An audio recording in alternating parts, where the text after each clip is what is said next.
Previously on the Bookshop Investigations. We need to gather everyone together and have DS Horatio in the car outside, ready to make an arrest.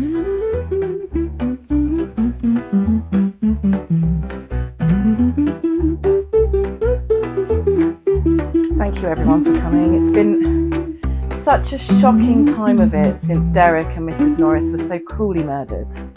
And there have been quite a few red herrings, not to mention frozen sausage rolls and a stuffed beaver.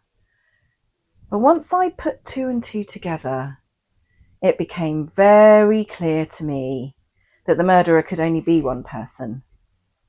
And they're in this room.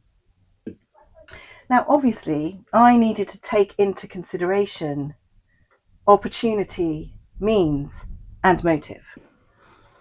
Unfortunately, everyone in this room has a motive for wanting Derek out of the way.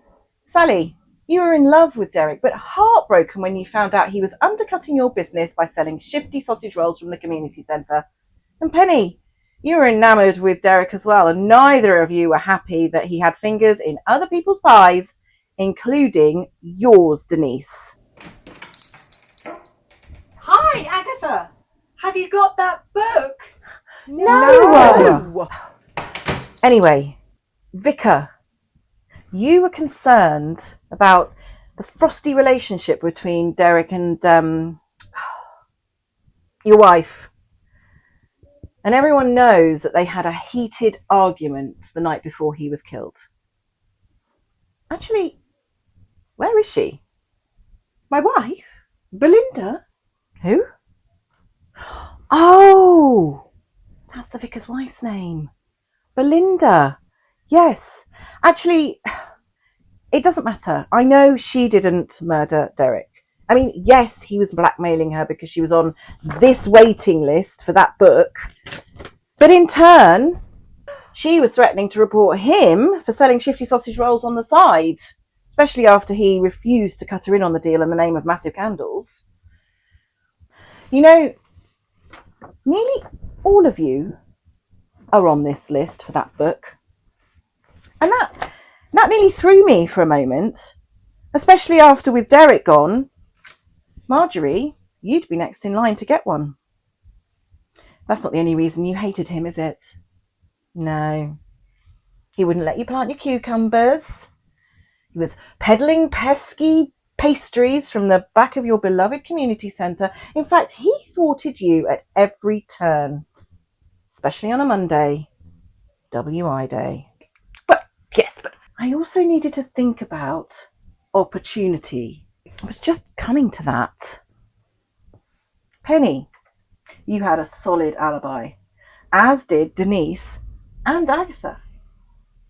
But then there was the matter of poor Mrs. Norris's murder. She thought she saw the murderer. If she did, we will never know. Actually, Jane, I think the person she saw leaving the community centre was Sally, with a box of stolen sausage rolls. Isn't that right, Sally? I did go to confront Derek, but he was dead when I got there. And then I saw the box of sausage rolls on the floor, and I don't know what came over me. I just picked it up and ran back to the shop. So it was Sally?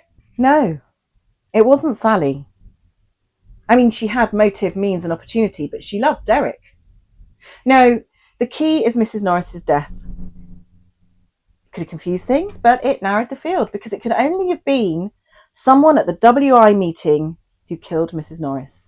And that rules out the vicar, Belinda, and Sally, because Sally wasn't there on Monday night. And that leaves you, Marjorie. You killed your friend, Mrs. Norris, and you killed Derek. How dare you? I did no such thing. Marjorie, you're the only person who knows about the poisonous properties of foxgloves. Well, it's simply ridiculous. Why would I kill my best friend? I think you thought she saw you outside the community centre, when in fact she just saw Sally leave. Why else would she tell you first that she thought she saw the murderer? Exactly. She couldn't have seen me. I knew that. But you did know the effect of digitalis, which comes from foxgloves and can be fatal when consumed. Well, it's Sally who grows foxgloves in the allotment. It's a ridiculous use of ground, in my opinion. But they also grew at the community centre. And you learnt all about their properties from this book, which you donated to me after the murders. But that's not even my book, it's my niece's. I mean, I just looked it up on ChatGPT. Oh, bugger. Exactly. You brewed a fatal cup of foxglove tea for your friend, and then you took away the evidence when you found her. I didn't mean to kill the wretched man. I just wanted to teach him a lesson and give him a dicky tummy for being so obnoxious. And as for Mrs. Norris, well, when she said she saw someone, I just panicked. At least she died, hugging her beaver.